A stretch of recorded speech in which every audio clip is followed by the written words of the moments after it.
you have ever searched the best way to pay off debt, then you've probably been told a lot of different things. Pay off the smallest debt first. No. Pay off the highest interest debt first. No. Just do a balance transfer. No. I think you should consolidate everything. No, you should definitely just settle the debt. Then after about 15 minutes of Googling or asking ChatGPT or Claude, somehow you're more confused than when you started. So which of these is right? I want to share with you the truth.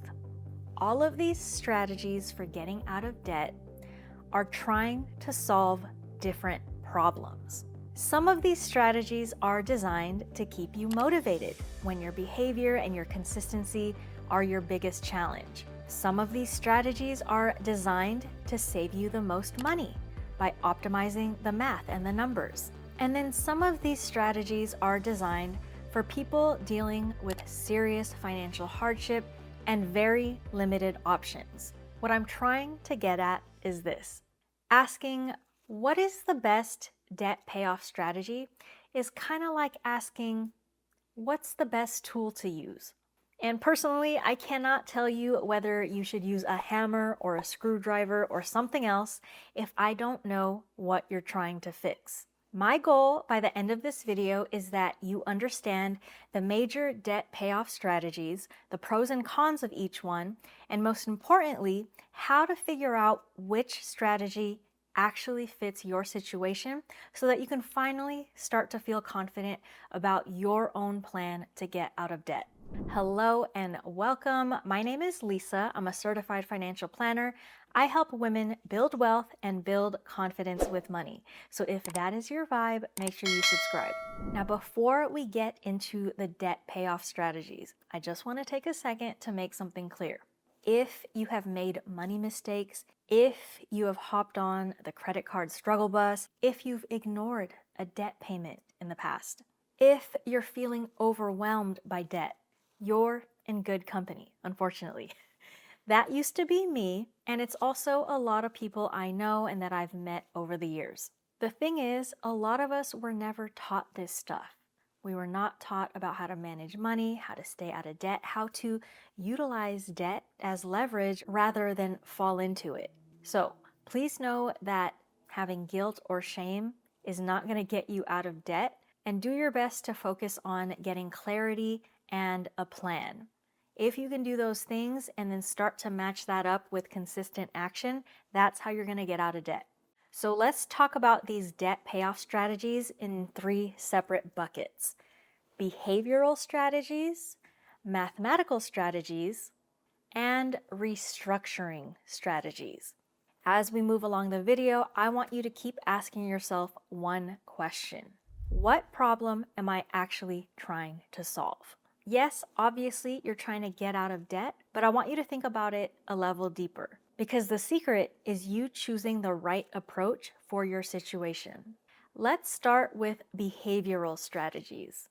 These are strategies to get out of debt that are designed around human behavior. At the end of the day, I hope you know that money isn't just math and numbers and dollar bills stashed in a bank account. Money is deeply tied to our emotions, our habits, our confidence, our stress levels.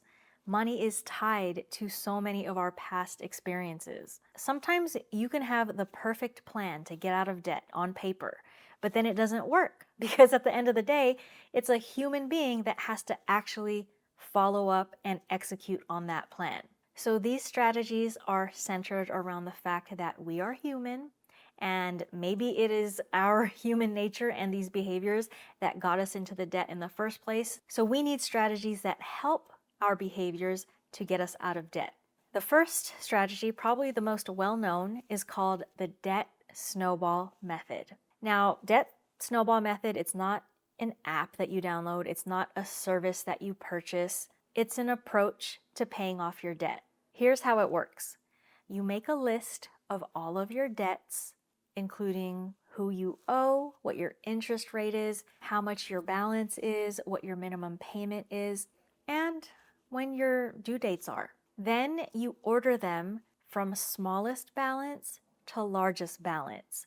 Executing the plan is making minimum payments on every single debt. This keeps your credit in good standing. And then you take any extra money you have and then you throw it on as an extra payment for that one debt that has the smallest balance.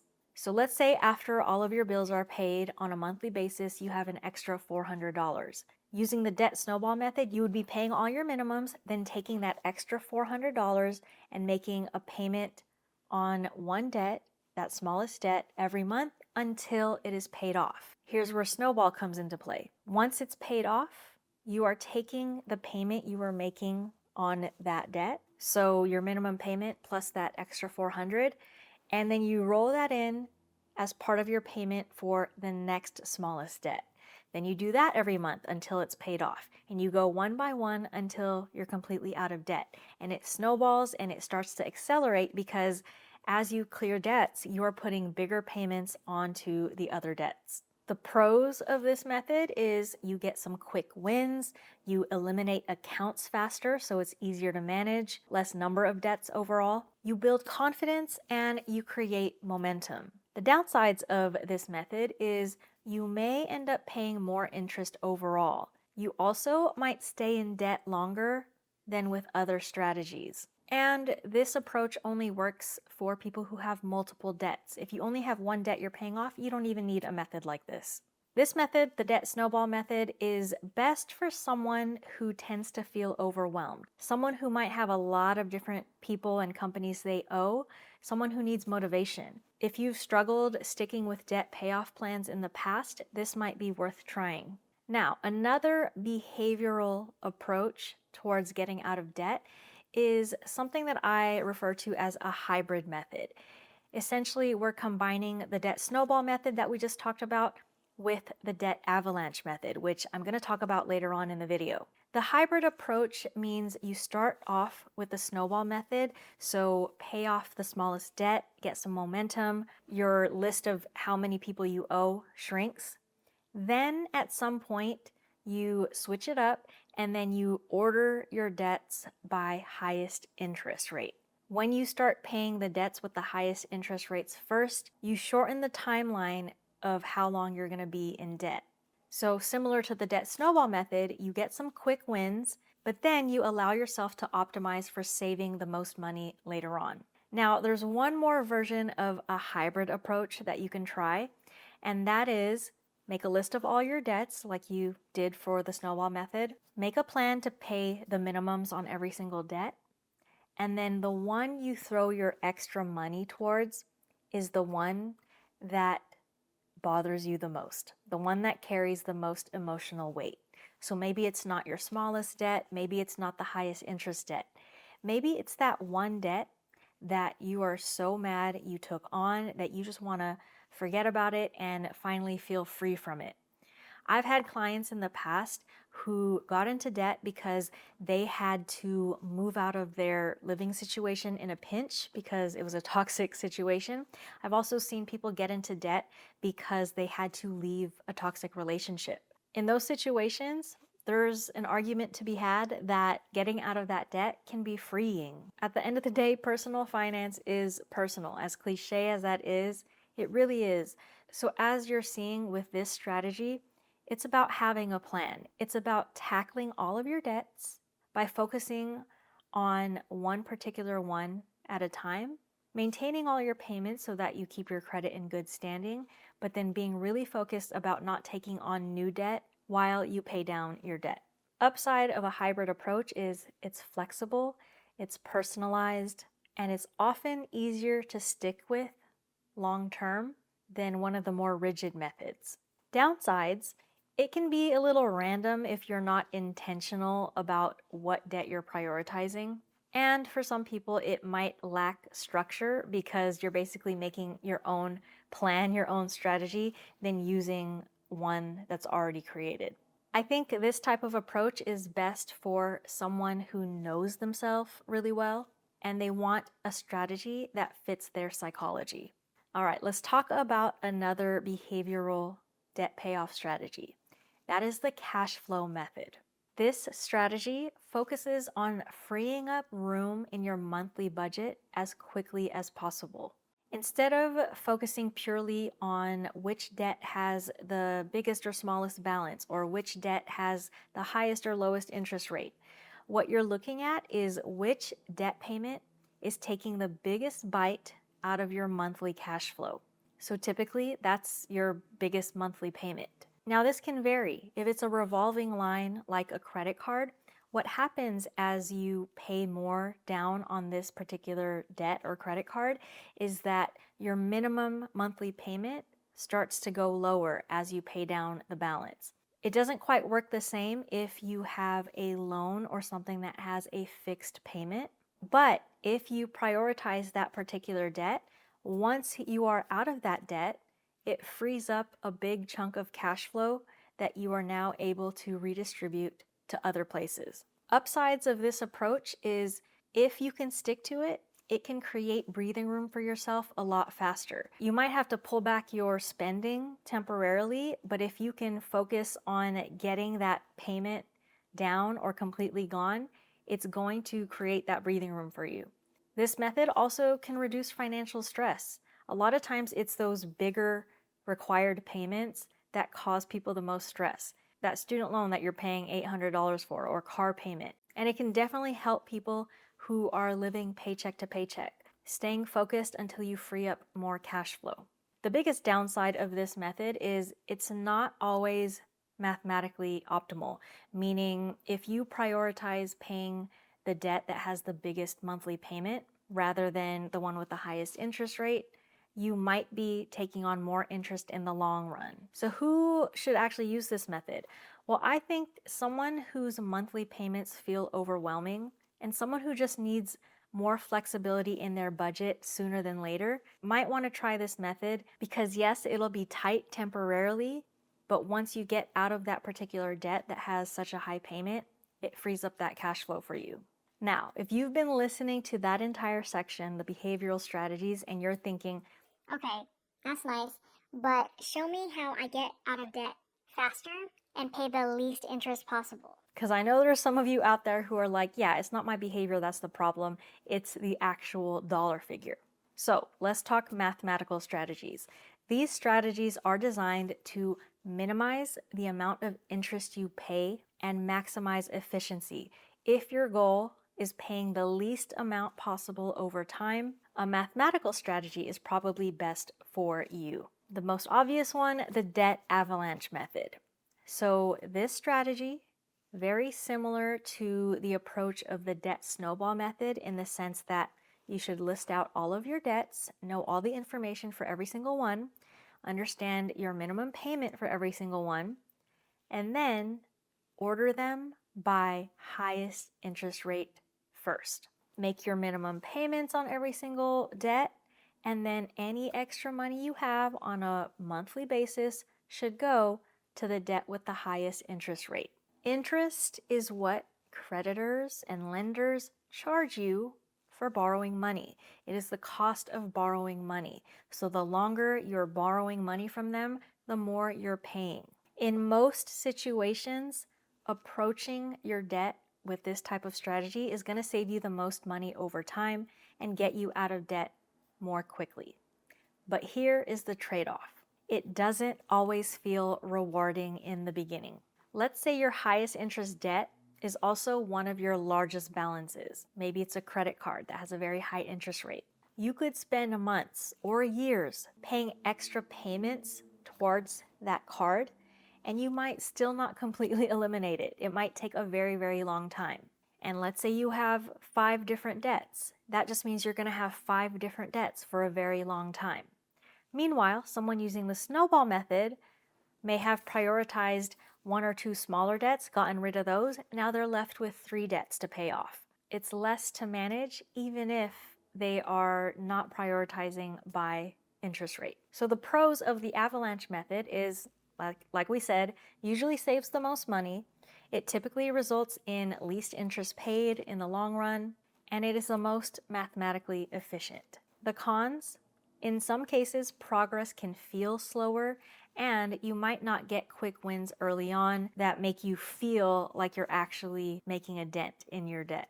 This method is absolutely great for people who are motivated by numbers, people who like optimization and being efficient cost-wise, and for people who already have strong habits of consistency of staying out of debt while making extra payments towards the debts that you're working on bringing down. All right, that is the only strategy here under mathematical strategies because it really is the best approach for tackling several debts in the quickest amount of time possible. Let's move on to the third bucket, which are restructuring strategies. So this is moving into a completely different category. So far, we have been talking about behavioral approaches and mathematical approaches. Those approaches are about your own organization and management of debt. How much you're going to pay towards each one every month, what order you're going to attack them, how much extra money you're going to put towards your payments. When I say restructuring strategies, these strategies are different because they actually change the debt itself. For some people, these strategies can be very useful, but for others, they might not make any sense at all. There are some real trade-offs to think about here. Let's talk about the first one, balance transfers. A balance transfer allows you to move credit card debt from one card to another card that offers a promotional interest rate. And a lot of times that means 0% interest for a certain amount of time. So what this does is it buys you time. Buying time basically means you're temporarily stopping interest from working against you. You can make more of a dent in paying down your debt when you're not also having to pay interest. So doing a balance transfer means more of your monthly payment goes towards the debt itself. It's not going towards interest if it's a 0% APR period. So the pros of this method is it can dramatically reduce your interest costs for a specific period of time. And that saved money on interest can accelerate paying down your debt. Now the downsides. There's typically a transfer fee. It's not like you can just move from one card to the other and then automatically get the 0% APR. Transfer fees can be a flat amount or typically a percentage of the amount you're transferring. So even though you're paying an amount, if you can work out the math and see that paying that amount saves you more than the interest you're paying on a regular basis, then it might make sense. Another downside is promotional periods eventually end. So to really make a balance transfer work in your favor mathematically, you want to ensure that you are able to pay off the full balance that you transfer within the promotional period. Because typically if you don't, you're going to have to back pay the interest for any balance that's not paid off. Another downside for balance transfers is that it requires a lot of discipline and actually still having a payoff plan like we discussed earlier in the video. Because if you're just moving balances from one card to another to try to run away from interest, you're going to be running for a very long time. This method is more of a supplement to your bigger plan than being a strategy on its own. So this is best for someone with good credit because you do have to be able to qualify for balance transfers. A credit card company or lender needs to believe that you will be able to pay this debt off. And like I said, it's best for someone who actually has a realistic payoff plan, not just someone who's trying to run away every single time by transferring balances from card to card. All right, let's talk about another restructuring strategy. That is debt consolidation. Debt consolidation essentially combines multiple debts into one loan. So instead of juggling 5 different payments to 5 different lenders or credit card companies, you now have one company to deal with, one that you're paying off. In some cases, this can lower your interest rate and or lower your monthly payment.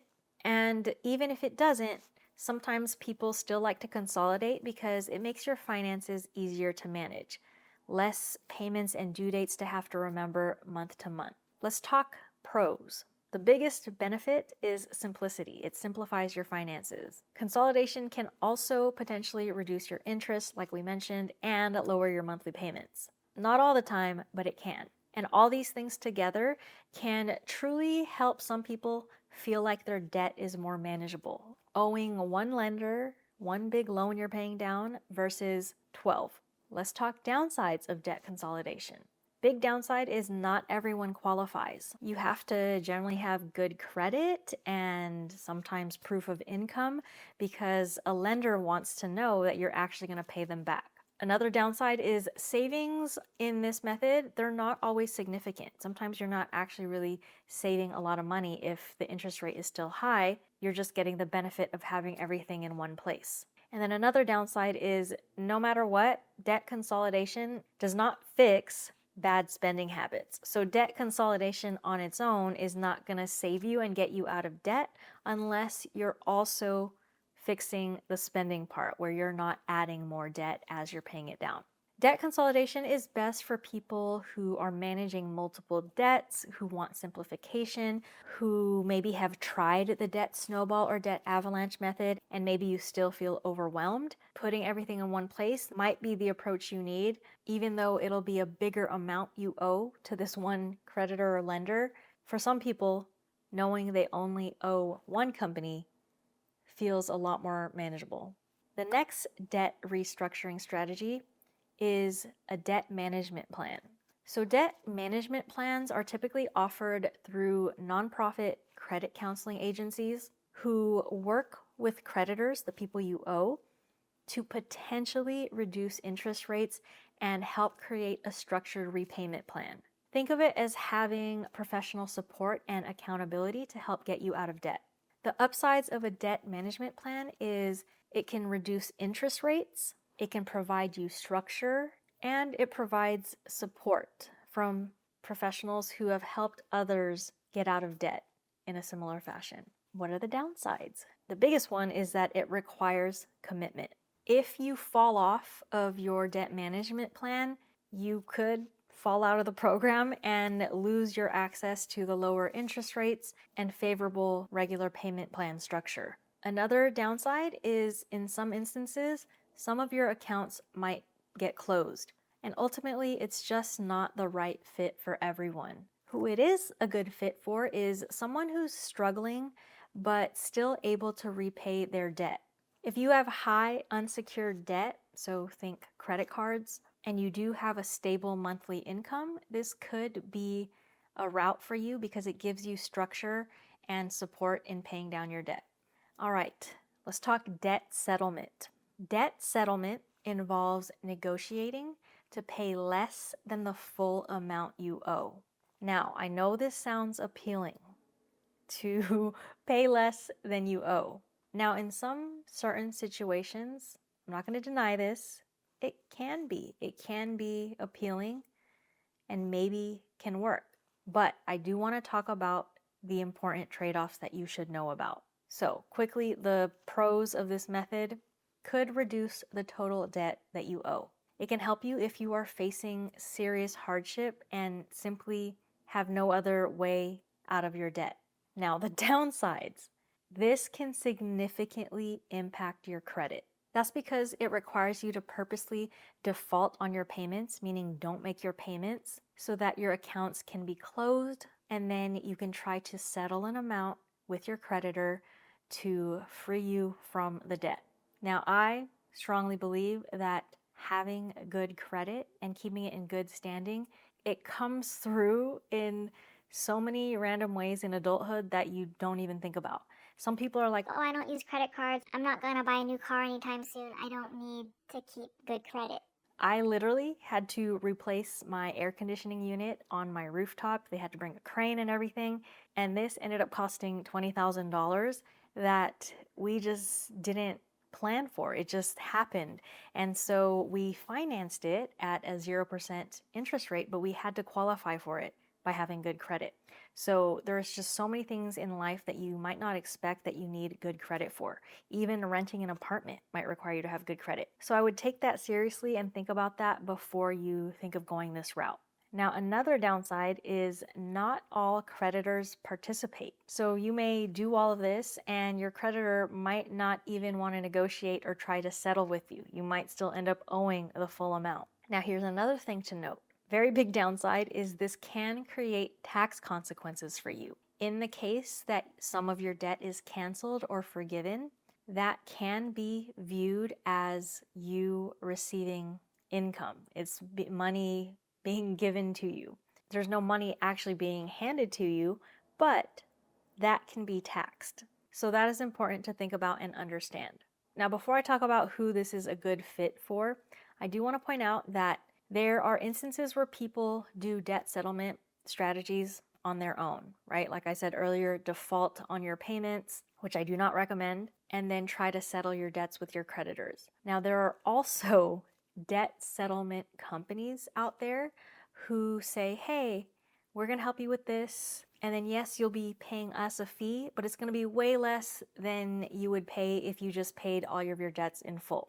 I know there are people out there who believe in debt settlement companies, but I, myself, who is here in the best interest of my clients, I just think a lot of these companies are scams. I think there are some very, very small percentage out there that are legit in the service they offer and what they do, but I think that is rare. I think most of the time when you see debt settlement company, they're bad actors. So I'm just gonna leave that there. Do as you wish, but that is my opinion on debt settlement companies. So who should actually consider debt settlement? If you're experiencing severe financial hardship and you just cannot get out of it and it's been persistent for a very, very long time and you just can't make those payments and it's going to affect your survival needs, your food, your housing, medical needs, then there could be a case made for this route. I would not ever tell anyone to start with this route. I've given you a lot of information in this video about different ways to approach your debt, and I actually didn't even dive into more income. That's a story for another video on how obviously more income and more resources can help you get out of debt. But these approaches are meant to be strategies to take your current situation and help you have a structured plan to get out of your debt. Now, I'm going to only briefly touch on this because, again, this is for people in serious financial trouble, but that is bankruptcy. Bankruptcy is another restructuring strategy that some people unfortunately have to resort to because there literally is no other way for them. So bankruptcy is a legal process that is designed to help people who can't realistically repay their debts. They just don't have the income. The debt is all the way up here and their income is here, right? It's too big of a mountain to climb. Now, I want to pause because I know that bankruptcy carries a lot of shame for many people. It's like, dang, you messed up that much that you had to declare bankruptcy. And that's just not the case.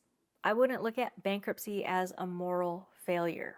It is a legal tool. There are consequences with going through it, but it is a means for wiping the slate clean. So the upsides: filing for bankruptcy can provide a fresh start.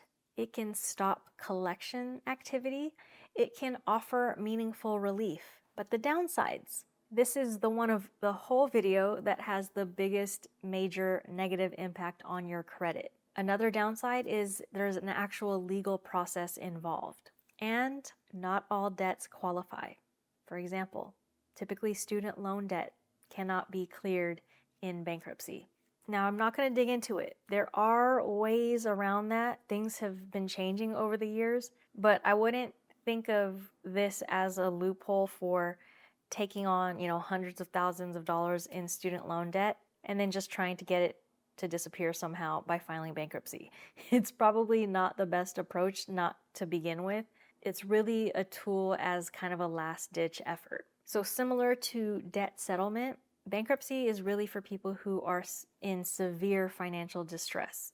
No other way out of it. You've tried everything else. You've talked to professionals. You've got no other way around it. That's when you would consider some of these restructuring strategies that can help you clear some of these debts, but it will set you back financially in different ways. So those were a lot of strategies we covered in this video.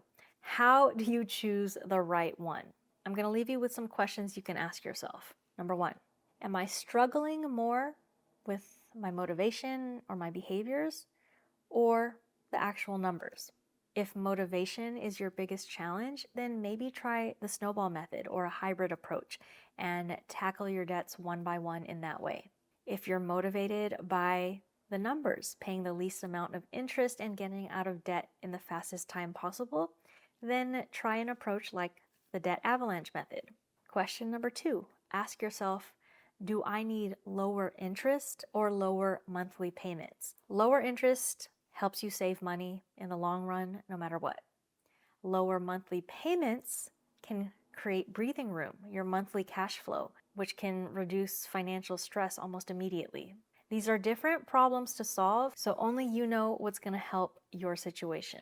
And finally, question number three to ask yourself, is my debt manageable or am I truly in financial distress? My guess is that most of you are not going to be in that financial distress bucket that needs to think about bankruptcy or debt settlement strategies. I'm not going to speak for all of you, but that's my guess. I think for most of you, if your debt is manageable, and even if it's a little overwhelming, you might still be able to tackle it with the other approaches in this video.